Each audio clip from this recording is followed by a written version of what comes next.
You know, one of the challenges with hosting a podcast titled the Personal Edge Fitness Podcast, Dispelling the Myths of Health, Fitness, and Wellness, one of the challenges is that's a lot. There's a lot of myths out there dealing with health, fitness, and wellness. And you think about it, you've got exercise, you've got nutrition, you've got disease, you've got lifestyle, you've got even mindset. And we cover all those topics here on the Personal Edge Fitness Podcast, but I feel sometimes some of the information slips through the cracks. And one particular area happens to be exercises. You know, why would you do them? What do these exercises do? How do you do them? That's enough information to be its own show. So I'm proud that we're going to be talking about launching a new series with our exercise coordinator, Charlie Marlowe, today on the Personal Edge Fitness Podcast. Welcome to the Personal Edge Fitness Podcast with Garrett Williamson.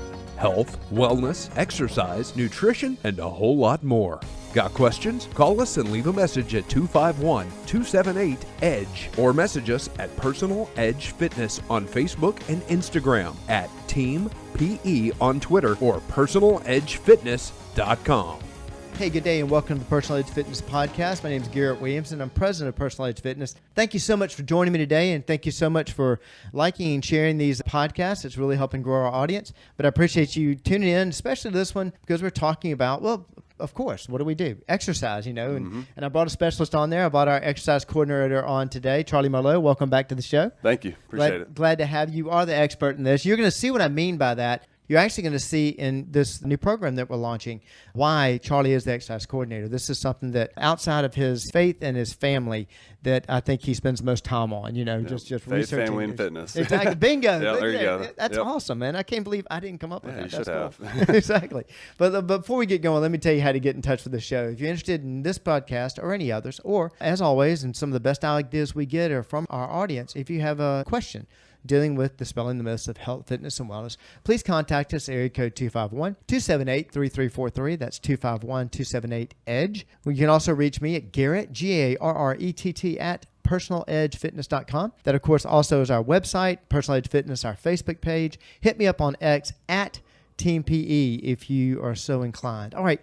You know, Charlie, in the intro, I was talking about the fact that, you know, dispelling the myths of health, fitness, and wellness. That's a lot. I mean, you know, we could be doing podcasts, well, every week. We're at 200 and something podcasts now, and I don't see them ever ending, but I feel like some things get left in the weeds. And one of the things that we know is, obviously, I don't know, exercise is like second nature to you, right? Pretty much at this point, yeah, I'd say so. I tell people in a consult, we eat, sleep, and drink and breathe that stuff. But we've never really delved into telling people how to do exercises. Yeah. I think the details are kind of, like you said, second nature to us. We almost just kind of just goes to the back of our brain, but like a lot of this stuff the general public might not understand, and so I think there's a lot of value in bringing this up, and you'll be able to talk about it a little more in depth. Exactly, and explaining why will we do these exercises and what have you. And I know that we talked before we got on the air here about the show, and you've already researched certain exercises that you want to go through, and you have a certain way you want to explain this. So tell us about how the show is going to go. Yeah, well, I think, you know, something really unique about us here at Personal Edge is everybody has their own way of training. We have a lot of variety in the way that our trainers train. I think that is one thing that makes us very unique, and it provides a great experience for the clients. And so with that, there's a lot of different exercises that we use and a lot of different methods. We have some non-traditional exercises that somebody walks in the gym and they're like, what are you about to make me do right now?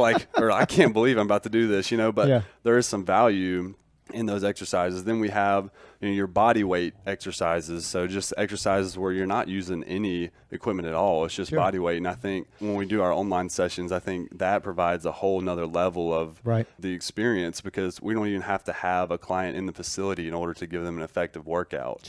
Then we have our free weights. So you know, any kind of barbell exercise, any kind of dumbbell, kettlebell, there's plenty of things we can do there. And then your machines as well. So we have our quiet side is where most of our machines are. And so a lot of those are more isolation exercise movements where, depending on the certain client, could be more rehab focused, where you're just isolating a specific joint or specific muscle. There's a wide array of exercises that we're going to go over, and I'm excited to take each one and break them down and to be able to provide a little more in-depth insight into how they work and what they do. Now, I want to do a kind of a 30,000 foot view of this first, because this is something I hear whenever we do a consult. And actually, when you're doing a first session, you're feeling people out, because we always say there's so many different ways to work out. There's so many different exercises you can do.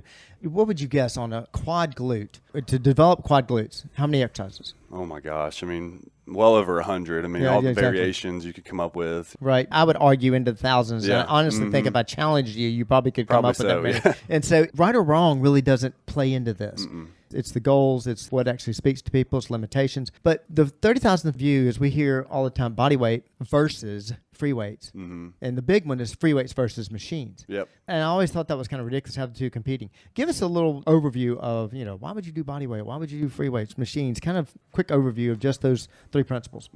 For body weight, like I said, I mean, it really depends on a lot of factors and what type of exercise you're going to do. Right. Mainly because where are you at, right? I mean, if you're on vacation and you only have a limited exposure to certain amounts of equipment, then you can only do certain exercises, right? And here we have just about anything you could think of. Exactly. We have a lot of options that we can pick from. And so I think right there, it really depends on where are you at, what is your environment that you're able to exercise in, and then you can go from there and pick your exercises. Sure. When it comes to body weight, I think, and we'll get into this as we kind of dive into certain exercises, but when you look at like a chin up or a push up, those exercises are great for displaying relative body strength. So, right. Oh yeah, definitely. Strength relative to your body weight, because there's a lot of people out there who they might can squat 300 or 400 pounds, but their relative strength is not that great because they might be a 250, 300 pound person, and so.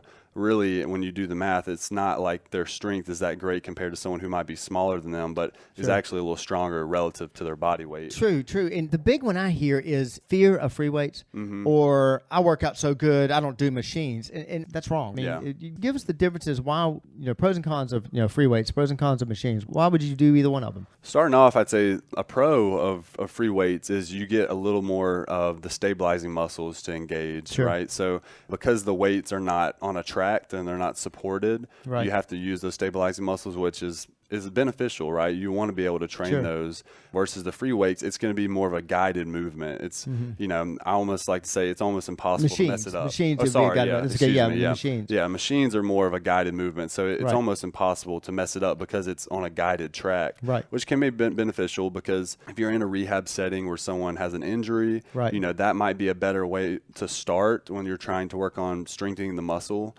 because you don't want any kind of flaring of the elbow, or you don't want something to get offline, and that could potentially put them at risk. And also the argument I hear a lot is that I've graduated from machines and moved to free weights. But I mean, we've got some fantastic athletes here. We have some fantastic athletes on staff that use machines. Yeah. Oh yeah. Most definitely. Okay. If they can do the free weights, why would they go back to machines? Why would you do that? Personally, I think if I'm looking for just a quick workout, I'm going to go over the quiet side and I'm going to knock out a little circuit. I think it's convenient. First of all, when you get stronger, obviously, the more weight you have to load up on a bar, the more weight you have to pick up. And I mean, I'm just going to be real with y'all. Sometimes I don't feel like I have time for that, or I don't want to do that. I'm like, I don't want to have to load up a barbell. So I'll just go, instead of loading up a barbell with 150 pounds, I'll just go do some rows over there on the seated row machine for 150 pounds. And all I have to do is put a little clip in and then get to work. So, I think there's a lot of reasons, but time is one. Convenience, definitely time. And also, if you're getting really specific on the muscle, I'm thinking about like a weighted squat on the back is going to be a lot for quad, glute, and what have you. But if you're really getting aggressive, you don't want to worry about your lower back. You don't want to worry about the stabilizing muscles, as you say, getting on the sliding leg press and either doing a finishing set on that or even just doing the workout on that. Even if you're tired, your form is going to be cleaned up a little bit by the machine. I guess I'm leaning towards the machine. I think they get a bad rap where they're actually built that way. They're built so they're ergonomically, you can put yourself in a safer situation for actually conducting the exercise. For sure. Now, I'm going to give the same time to free weights. If you're in a rehab situation or you haven't worked out before, you shouldn't do free weights first. That's not true.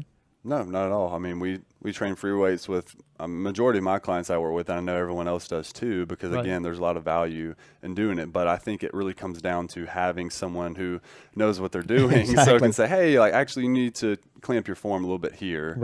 So again, it's a matter of doing the exercise properly, and then from there progressing it in weight. And so I think it all really just comes back to having the right form, and then as you go, you can start to build up strength from there. And what Charlie's talking about about as far as form is concerned, so many of the free weight exercises, Olympic lifting exercises, are mimicking daily activities. You know, the example I give, and everybody knows I'm a big, dog fan. So, one I give all the time is if you have a large dog, most likely you purchase large bags of dog food. I promise you, at some point in time, whether you've ever lifted a weight or not, you've done a deadlift. Oh yeah. You know, that thing has been, it's not always on the shelf, it's on the floor at some point in time. And so you're mimicking those exercises. And when we have people that do rehab and they're actually rehabbing knee or whatever, you were talking about stabilizing muscles. Yeah, we're going to work the quad, we're going to work the hamstring, work the glute. We're going to work everything around affecting that knee, and that goes to stabilizing. And I think, like you said, there's no better stabilizing than free weights. Right. Getting into the daily movement patterns, right? Sure. I mean, the deadlift, I think of, a lunge, a weighted carry, these different exercises that, they carry over a lot to those daily activities of living. And I think that's really important. Whereas in the machines, yes, you're strengthening the muscles, but I would say the free weights can be more functional, if that makes sense. You get more of a functional application, a more functional benefit out of it versus the machines. You're going to build strength, and that's great. But at some point, we want that to carry over to our daily life, right? We don't just want to have strength in the gym. We want to see it pour over into our life as well. Yeah. Right, exactly. We're here really to enhance our lifestyle. Our mission statement is we seek to make people feel better about being themselves, and that's where you've got to transfer this over. Talk to us a little more about what you're going to be doing on this show. And they're going to be short segments. We're going to be dropping them, I believe, on Wednesday. This is actually dropped on Tuesday. We're going to drop those on Wednesday. And you're going to pick an exercise a week. How are you going to pick exercises? Give us an idea about that. We're doing non-traditional, and then we'll go into a body weight, and then a free weight, and then a machine. And we'll just kind of rotate through that. Right. Just rotating through the different categories. I wanted to go ahead and dive in one today, if that's all right. Yeah, no, we will, definitely. And also I want to tell you that, you're about to see how we're going to do this, but in the template, telling a little bit about the exercise. Yeah. My favorite, I can tell you right now, we haven't even started this. My favorite is going to be the non-traditionals. And you're doing one today. Which I love, because why the heck would you do, and I'm going to let the cat out of the bag, why the heck would you do a medicine ball slam? Every time I see that exercise or do it myself, I think of Bam Bam from the Flintstones. That's what it's like. But there's a rhyme or reason to it, and you're going to get into that. But we're also going to have, and you'll see in a minute, that we're going to have videos, which you're going to be talking through and telling ergonomically how to do the exercise and why you would do it. In fact, we're going to show you one right now. We're going to cut away, and you'll hear Charlie's going to talk you through this exercise. Check it out. Here's the setup for the medicine ball slam. You're going to start out by grabbing a 10 to 14 pound medicine ball. Then you're going to press the ball up in the air and forcefully slam it down as hard as you can. This is a great exercise for developing power. Try it in your next workout, and hit us up if you have any questions. Awesome. That was fantastic. And that's what we're going to do every single time. We're going to show those videos and talk you through it. Now, tell us about the med ball slam. Give us some info. Yeah, so this is actually kind of where this idea stemmed from. Garrett approached me about this and said, hey, saw this exercise, and it really made me think we need to take some time breaking these down. And so he's not telling the truth. I'm gonna stop you right there. I'm gonna tell you, and the reason being is that I'm sitting here training for my 11th World Championship. Oh, that's right. That's what it was. And that's what it was. It was his fault. Yeah, I'm the one that made him do it. Trying to blame me for it. So, and actually, our exercise coordinator, our whole team's involved in putting together my program. My exercise coordinator, of course, is Charlie, and one of the things he has me doing in there is not one, but 2 different med ball slams on the same day in the same anaerobic workout. It's brutal, right? And it is brutal. And I've done them before, but I really found out, wow, this makes sense. And then that's what got us thinking about, why don't we describe that? Yeah. So it's his fault. That's right. Yeah. Let's get the story straight before we go any further. Exactly. But I'm sorry to interrupt. Go ahead. Tell us about the med ball slam. Yeah. So I'm going to start off with like a few benefits of the exercise, right? And this is a non-traditional exercise. So this is one of those that, as I was saying earlier, you might walk in the gym and see somebody doing this and think, what in the world are they doing right now? These people are crazy. And so, yeah, it's not a traditional exercise, but there is a lot of good application to it. And so a few benefits is, one, it's an easy learning curve. And as you saw in the video, it's pretty straightforward. It's pretty simple. Right. Literally, you pick up a medicine ball, and what a medicine ball is, it's a weighted ball, right? And so it's a padded ball. Typically, they weigh anywhere from 10 to 14 pounds. Right. And all you're going to do, as you saw in the video, you press it up and you slam it down, and you just try to bust the ball is what I tell people to do. That's a cue that I use because something that is really important when we're doing this is intent. Yeah, definitely. And what intent means is maximal effort. So we want to display maximal effort whenever we're doing this exercise, and really all exercises, but especially an exercise like this, because it's more of a power exercise. We're trying to generate a lot of force, a lot of power. Right. And so this exercise is great for really any experience level. I mean, and by the way, quick note on the medicine ball, by the way, it's probably one of the oldest, and I did a podcast about it, as a matter of fact. It dates back to like early days of the Olympics back in Greece, which I think is kind of interesting that the oldest piece of equipment that we have in this facility, it happens to be a medicine ball. It was the first gift my wife ever gave me, as a matter of fact. So so it's the oldest piece of equipment we have in here. What muscle groups are you working when you do this exercise? So mainly the lats. That's the main muscle group that we're trying to target. And let everybody know where the latissimus dorsi is. Right. Too. So it's right there on your backside, connects down in your armpit and through your rib cage. And what does it control? Controls arm extension, so extension through the arm, through the shoulder more specifically, and also just shoulder retraction of the shoulder blades. Exactly. It's a pulling muscle, and it actually, muscles don't push, they pull. But it's actually, whenever you do anything to draw your elbow into the body or back away from the body, back behind the body, that's controlled by a group of muscles, but latissimus dorsi, definitely. Yeah, that's a major mover. And so you know, swimmers, any kind of, carry over there, but I mean, again, this applies to everybody, any experience level. And so it's a great exercise for working your lats in that way. And like I said, for any experience level. So we have kids that come in, 8, 10 years old, starting out, and that's one of the first exercises that we prescribe them is medicine ball slams, because it's an easy learning curve. It's easy for them to pick up, and they like it. Fitness. Oh yeah, and they love it. I mean, who doesn't like picking up something and slamming it as hard as you can, right? Which goes right into our adults, and as far as dealing with stress, exactly. Because if you do that at home, if you're a kid, you're gonna get put in timeout, and if you're an adult, you're gonna get some weird looks from from your spouse. Dad's mad again. Yes. Oh gosh, here you go slamming stuff again. So this is a safe place where you can do something like that and not get judged for it, right? And we actually do it on the loud side, or we do it outside. Yeah. But and then our adults as well. Like it's a great stress reliever. You come in, you've had a rough day at work, and you just come and slam a ball, and it just feels good. A big time. It just feels good. Also, in that we were talking about the lats, that is the major mover, and usually in an exercise, and I say usually, but almost always, unless we're getting really, really, really specific, we have a primary mover, which would be the lats in here, but we also have some secondary movers in some secondary muscles. What are those secondary muscles, stabilizing muscles? What else might be involved in this exercise?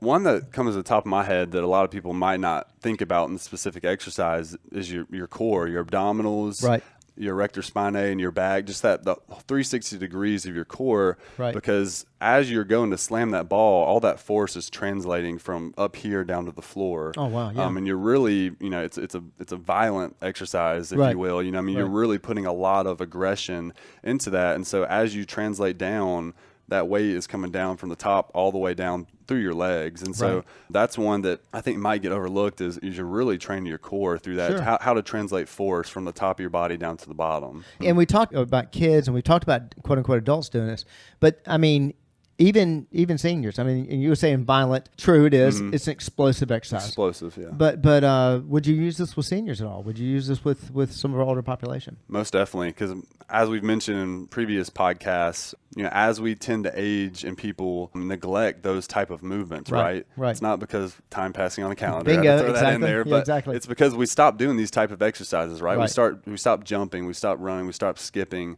and this is one of those exercises. It's more of a powerful movement, and that uses those type 2 muscle fibers, which that's what creates these big, powerful, explosive movements that we tend to not do as much as we age. And so that's why I think it's so important to do these things in the gym, because you might not do this at home, but do them here, so that way you continue to train those muscle fibers, you continue to stay powerful, you continue to, it really carries over to balance too, right, in your cerebellum. And so continue to do these things is important, because you want to be able to maintain that high quality of life that everybody wants as we get older. And I love the fact that you threw that in there, because I asked him about the secondary movers, and we could go through, it affects the shoulders, it affects somewhat of the chest because you're going bringing the ball over head, but primary, latissimus dorsi, and then core. But the thing you heard him throw in there was balance.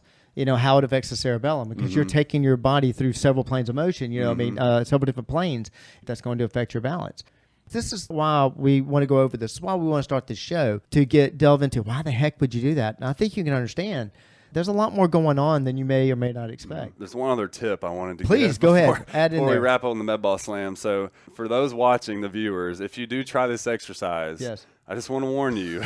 I know where he's going. Be mindful of the ball you pick up before you try. Absolutely. Absolutely. Because unfortunately, you know, it's a common mistake to grab the wrong ball. And when Right. you see, we have some that, you know, are bouncy. Right, some the that- rebounding balls, Yeah, yeah. the rebounding balls. We have some that are filled with sand, and we have Right. some that are kind of in the middle. Right. I would just be very aware not to grab Absolutely. the bouncy rebounding ball, No, because no. if you bend over and that thing comes up, Right.